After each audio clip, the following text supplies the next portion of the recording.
حضور غوث اعظم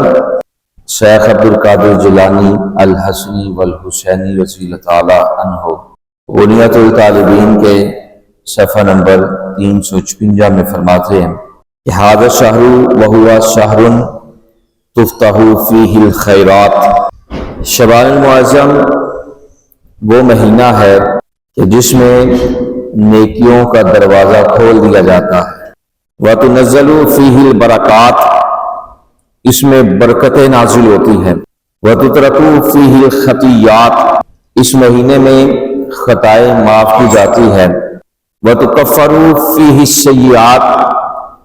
اور گناہوں کا کفارہ کیا جاتا ہے۔ پھر آگے غوث پاک رضی اللہ تعالیٰ نے فرماتے ہیں وتکثر فیہ الصلاۃ علی محمد خیر البریات وہو شہر الصلاۃ علی النبی للخشاع، فرماتے ہیں کہ یہ وہ مہینہ ہے کہ جس میں حضور پاک صلی اللہ علیہ وآلہ وسلم پر جو تمام مخلوقات میں سے بہترین مخلوق ہے ان پر کثرت سے درود شریف پڑھا جاتا ہے۔